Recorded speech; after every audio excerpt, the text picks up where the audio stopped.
আমার শরীরে প্রয়োগ করি এটি 100% হাইড্রোফোবিক হয়ে যায় এবং আমার শরীরকে ওয়াটারপ্রুফ করে তোলে। তাছাড়াও এই গুঁড়োটি নতুন অভঙ্গুর ফোমের মতো অ্যারোজেল যৌগ তৈরি করতে পারে, যা চরম পরিস্থিতিতে সুরক্ষার জন্য ব্যবহার করা যেতে পারে। অ্যারোজেল বিভিন্ন আকারের হতে পারে, যদিও এরা 99% বায়ু দিয়ে গঠিত। ধারণা করতে পারেন একটি অ্যারোজেল কিরকম শব্দ করবে।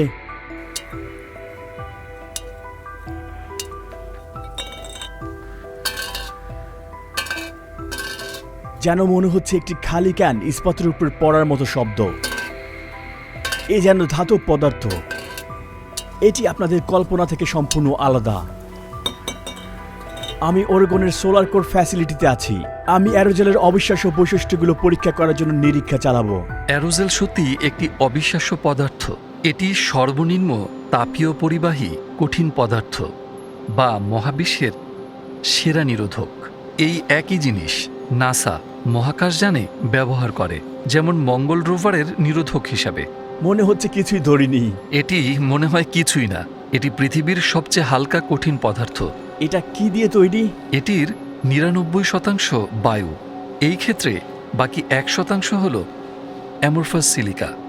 আপনাদের মধ্যে অনেকেই হয়তো এই পদার্থটি এই ভিডিওর মাধ্যমে জীবনে প্রথমবার দেখেছেন, কিন্তু এটি প্রায় 100 বছর আগে দুই বিজ্ঞানীর মধ্যে বাজির ফলস্বরূপ আমাদের জীবনে এসেছে।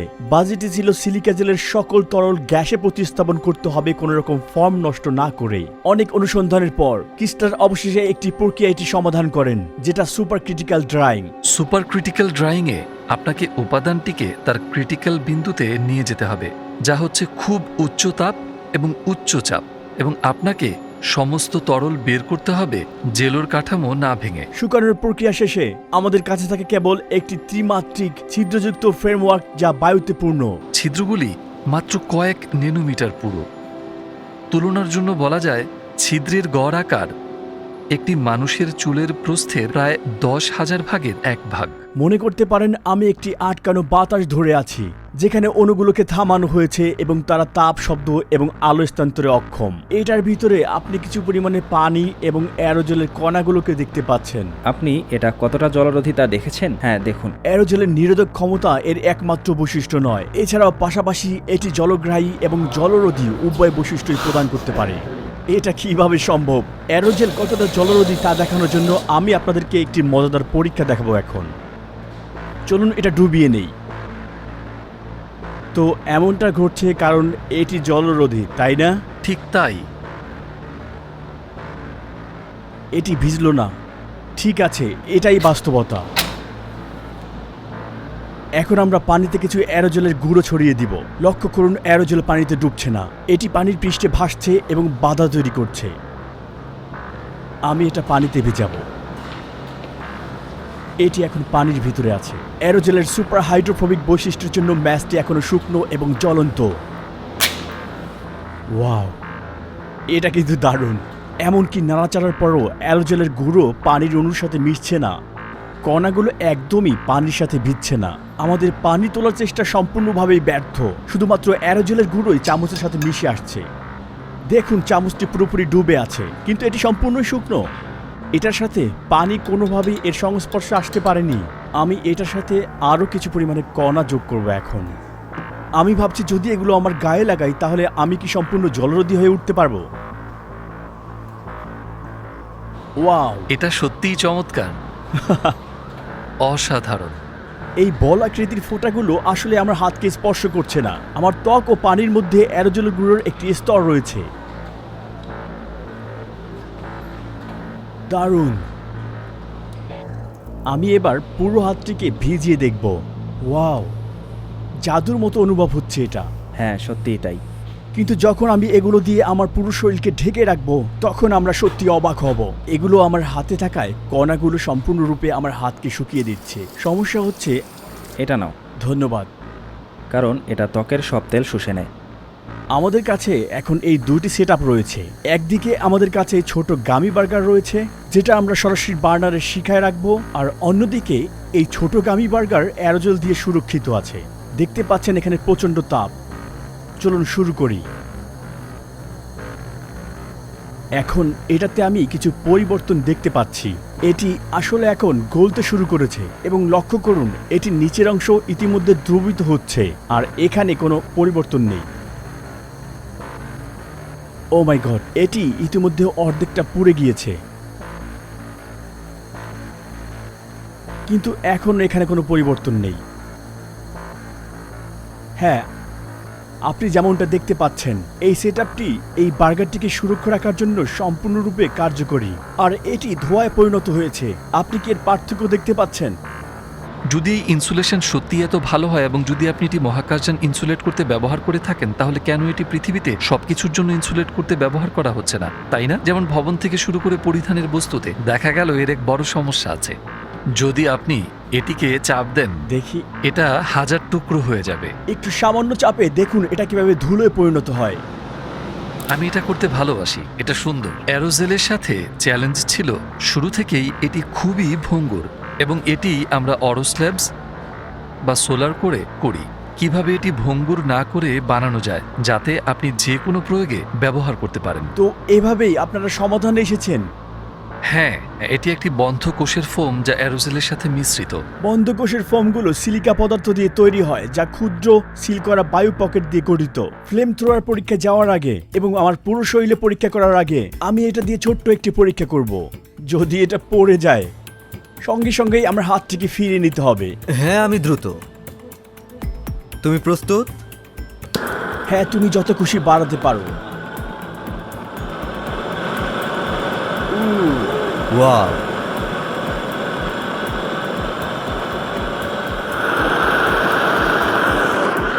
পড়ে গেল। তুমি কি দেখতে পাচ্ছ এটা কতটা প্রভাব পড়েছে? এটা এদিকটা খুবই ঠান্ডা, আমি এটাকে যত খুশি স্পর্শ করতে পারি। আর এখানে এটাও ঠান্ডা বলা যায়, তাপ ধরে রাখে না। হ্যাঁ, কিন্তু এটা গরম, এটা গলে গিয়েছে। দেখো এটার আকারটাই দেখো। আমার ঢালটি আসলে এই কম্বলটির মতো দেখতে এবং ঠিক একই রকম পুরুত্বের। এটা দেখতে অনেকটা আমার আঙ্গুলের চেয়েও পাতলা। এটা হলো সেই ফ্লেম থ্রোয়ার, ঠিক না?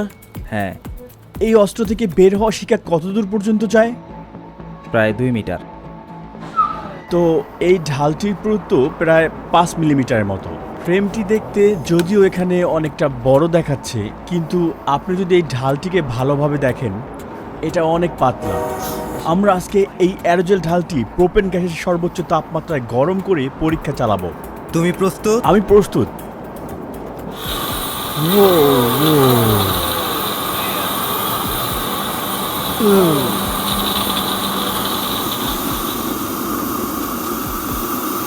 আমি পাশ থেকে কিছু তাপ অনুভব করতে পারছি,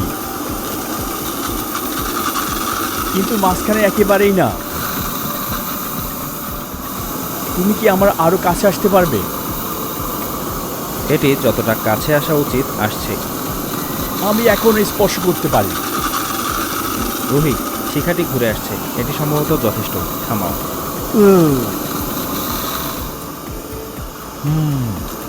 আপনাদের দেখানো এই অগ্নিশিখার গড় তাপমাত্রা ছিল প্রায় 1200 ডিগ্রি সেলসিয়াস। সবচেয়ে বিপজ্জনক পরীক্ষা করার আগে আমি আপনাদের দেখাবো কিভাবে অ্যারোজেল শব্দ ব্লক করে। আমাদের কাছে একটি বক্স আছে যা আমরা একটি সোলার কোর অ্যারোজেল ফোম যুক্ত করে রেখেছি। চলো স্পিকারটি এই বক্সের ভিতরে রাখি এবং দেখি অ্যারোজেল ফোম কেমন কাজ করে। আচ্ছা, তুমি শুরু করো। ঠিক আছে।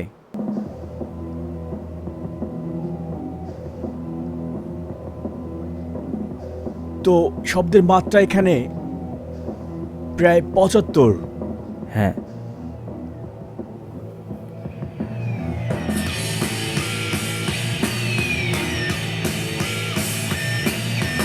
আর এটা এখন হয়েছে 95। হ্যাঁ, এটা সঠিক। দেখো, গান বন্ধ হওয়ার পরেও এই ঘরে অনেক শব্দ রয়েছে। হ্যাঁ, দেখতে পাচ্ছেন সঙ্গীত ছাড়াই এটা প্রায় 50। তাই আমরা বলতে পারি এটি প্রায় 50% শব্দ ব্লক করে দেয়। যারা জানেন না তাদের জন্য তরল নাইট্রোজেন অত্যন্ত ঠান্ডা থাকে এবং তাপমাত্রা হয় -196 ডিগ্রি সেলসিয়াস। কি মনে হয় এটা কতটা নিরাপদ? যদি আমি গ্লোভস ছাড়া তরল নাইট্রোজেন স্পর্শ করি তাহলে কি হতে পারে? এটি আপনার ত্বকের সাথে সংস্পর্শে এলে ভালো হবে না। এটি আপনার ত্বককে জমিয়ে দেবে। এরপরে আমার হাত চূর্ণ বিচূর্ণ হয়ে যাবে। একদম ঠিক। প্রথমে আমরা খুব জোরে শব্দ শুনতে পাবো,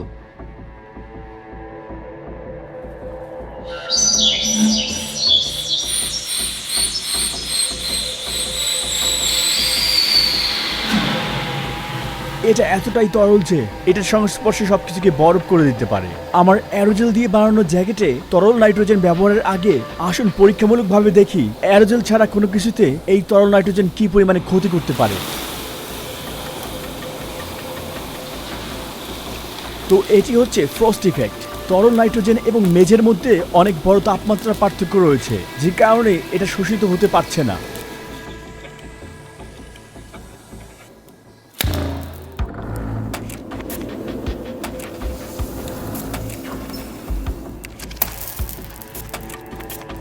আমাদের পরবর্তী আইটেম একগুচ্ছ পার্সলে, কিন্তু এইবার ডুবানোর পরিবর্তে এটার উপরে আমরা সরাসরি তরল নাইট্রোজেন স্প্রে করব।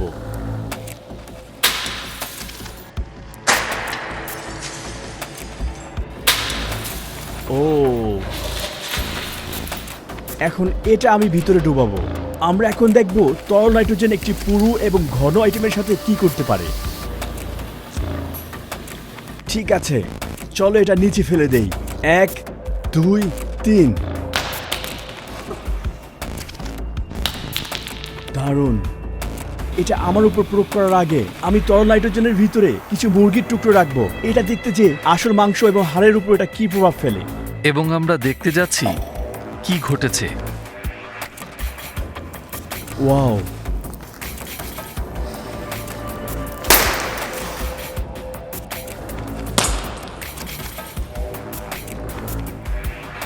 এটা কোথায় কোথায় গেল এটা?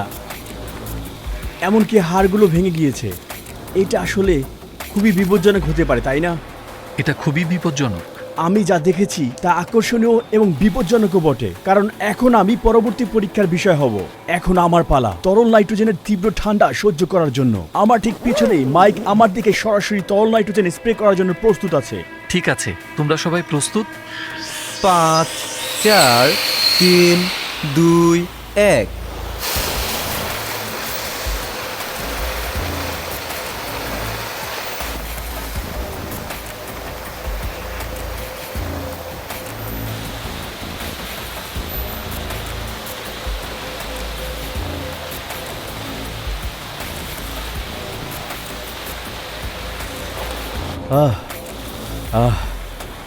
দারুণ। আমি অনুভব করতে পারছি না, শুধুমাত্র প্যান্টের উপর অনুভব করছি, কারণ এখানে কিছু বিন্দু পড়েছে, কিন্তু এটা ঠিক আছে। কিন্তু শরীরের উপরিভাগে কিছু অনুভব করছি না। আশ্চর্যজনক। যা আমাদের মালিকানাধীন পণ্য। এটি বিশ্বের প্রথম নমনীয় এবং টেকসই এরোজেল কম্পোজিট। এটি সিলিক এরোজেলের সংমিশ্রণ, যা নিয়ে আমরা আজ এত সময় ব্যয় করেছি, এবং বন্ধ কোষ ফোম। সুতরাং আপনি এরোজেলের আশ্চর্যজনক থার্মোকর্ম ক্ষমতা পেয়েছেন। এই কারণে এটি জ্যাকেটে এত ভালো কাজ করেছে। কিন্তু আপনি বন্ধ কোষ ফোমের নমনীয়তা এবং স্থায়িত্ব পাবেন, কারণ মনে রাখবেন এরোজেল নিয়ে অতীতে এত সমস্যার একটাই কারণ ছিল, এটি সুপার ভঙ্গুর। আচ্ছা, তাই আমরা একটি উপায় খুঁজে পেয়েছি, একটি পেটেন্ট করা উপায়ে এরোজেলকে সুপার নমনীয় এবং সুপার টেকসই হ্যাঁ, করেছি। এবং এটা দৈনন্দিন জীবনে ব্যবহারযোগ্য, তাই না? একদম ঠিক। আমরা এখন টিলিয়াম লেকের কাছে আছি। দেখতে পাচ্ছেন লেকটিকে পুরো বরফ ঢেকে রেখেছে। এখন আমি আমার পুরো শরীরে অ্যারোজেলের কণা প্রয়োগ করব, পানিতে নামবো এবং শুকনো থাকার চেষ্টা করব। তাহলে কোনো স্বাস্থ্য সমস্যা নেই? না। ঠিক আছে, আজকে কেমন লাগছে? হ্যাঁ। আপনি অবশ্যই আগে ঠান্ডা পানিতে নেমেছিলেন, তাই না? হ্যাঁ। ঠিক আছে, আমরা এখানে সবকিছু প্রস্তুত রেখেছি যদি লাগে সেই জন্য। আমার কাছে 1 বালতি পাউডার সিলিকা অ্যারোজেল আছে। এটি দিয়ে আমি পুরো শরীরকে ঢেকে দিব। আসুন দেখা যাক পানির নিচেও আমি আমার শরীরকে শুষ্ক রাখতে পারি কিনা।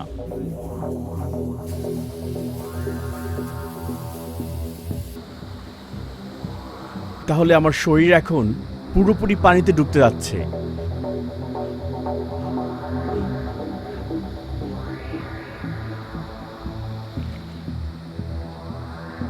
আমি শুকনো আছি। এটা অলৌকিক ঘটনা। এই পাউডারের কণাগুলো পানিকে আমার ত্বকের সংস্পর্শে আসতে বাধা দিচ্ছে। এখনো কিছুই হয়নি, কিছুই না। আমার পায়ের দিকে তাকাও, এগুলো অনেকটা সময় ধরেই পানির ভিতরে ডুবানো, কিন্তু এটা শুকনো। আমার পায়ে কিছু জলকণা আছে। চলো এগুলো পা থেকে ফেলে দেই। আশ্চর্য, আমার ঠান্ডাও লাগছে না।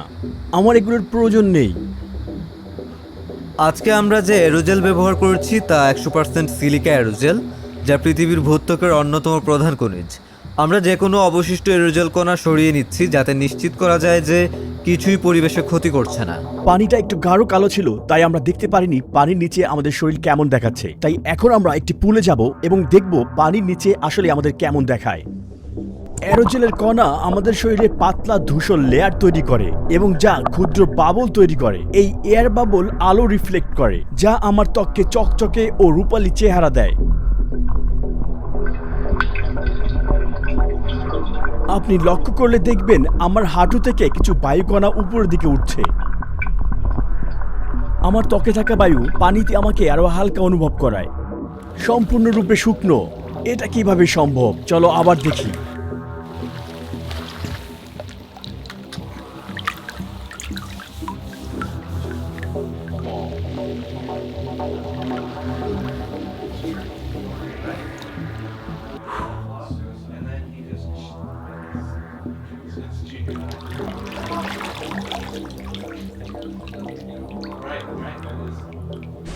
এখন খুব ভারী বৃষ্টি হচ্ছে, কিন্তু আমি ভিজছি না। আমি হয়তো একমাত্র ব্যক্তি যে হাইড্রোফোবিক অ্যারোজেল কণায় আবৃত হওয়ার কারণে বৃষ্টিতে ভিজছে না। যদি আপনি একটু মনোযোগ দিয়ে দেখেন, পুলের পানির উপরে বৃষ্টির কণাগুলো রয়েছে। এর মানে বৃষ্টির পানি এবং পুলের পানির মধ্যে অ্যারোজেলের স্তর রয়েছে, যেটা মিলিত হতে বাধা দিচ্ছে। অ্যারোজেল এটার পুরো শরীরে লাগিয়ে দেব।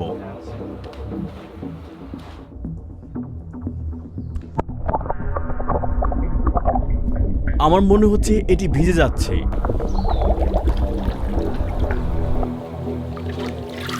এটা অসম্ভব। ভিতরের অংশে পানি রয়েছে, কিন্তু বাইরে এটি সম্পূর্ণ শুকনো। এইটা কি? মনে হচ্ছে আমি একটি পানির বোতল ধরে আছি। আমার শরীরে প্রয়োগ করা অ্যারোজেলের গুঁড়া হাইড্রোফোবিক ছিল, কিন্তু আমার হাতে যেটি এটি হাইড্রোফিলিক। দেখুন এই অ্যারোজেলের উপরে পানি ফেললে কি ঘটতে চলেছে। এটি সম্পূর্ণ অকার্যকর। এটি অনিবার্য ক্ষতির সম্মুখীন হয়েছে। এটির আবরণ বা টেক্সচারের অনুভব সম্পূর্ণ ভিন্ন রকম। এটাকে ছোট স্পঞ্জের মতো ভাবতে পারেন। এটা নিজের ওজনের থেকেও 25 গুণ বেশি শোষণ করতে পারে। এই ধরনের অ্যারোজেল বাতাস থেকে আর্দ্রতা শোষণ করতে পারে, তাই এগুলো জাদুঘরে প্রত্নতাত্ত্বিক সংগ্রহ, সংরক্ষণ এবং ওষুধ সংরক্ষণ করতে ব্যবহৃত হয়, যাতে আর্দ্রতা প্রবেশ করতে না পারে। সবশেষে অ্যারোজেলের ন্যানোপের দৃশ্যমান আলোর চেয়ে ছোট। দৃশ্যমান আলো 380 ন্যানোমিটার থেকে 750 ন্যানোমিটার মধ্যে থাকে, যেখানে অ্যারোজেলের ছিদ্র মাত্র 20 থেকে 40 ন্যানোমিটার প্রশস্ত হয়ে থাকে। ছোট তরঙ্গ দৈর্ঘ্যের কণা নীল, বেগুনি, ইউভি আলো এরোজেলে আঘাত করলে ছড়িয়ে যায়। আর এরোজেল নীল দেখানোর কারণ এটি, যেভাবে আকাশ নীল দেখায়। একে রিলি স্ক্যাটারিং বলে। যখন আমরা অ্যারোজেলকে অতিবেগুনি রশ্মি দ্বারা প্রদর্শন করি, যা সবচেয়ে ছোট তরঙ্গ দৈর্ঘ্যের, এটা অ্যারোজেলকে অস্বচ্ছ দেখায় এবং আলোকে আরো ছড়িয়ে দেয়। কিন্তু যখন আমরা ইনফ্রারেড আলোতে সুইচ করি, যা বড় তরঙ্গ দৈর্ঘ্যের, এটি অ্যারোজেলের মধ্যে দিয়ে পাস করে সম্পূর্ণ স্বচ্ছ করে তোলে। চলুন দেখি যখন আমরা অ্যারোজেলকে সরাসরি দিনের আলোতে প্রদর্শন করি তখন কি ঘটতে চলেছে।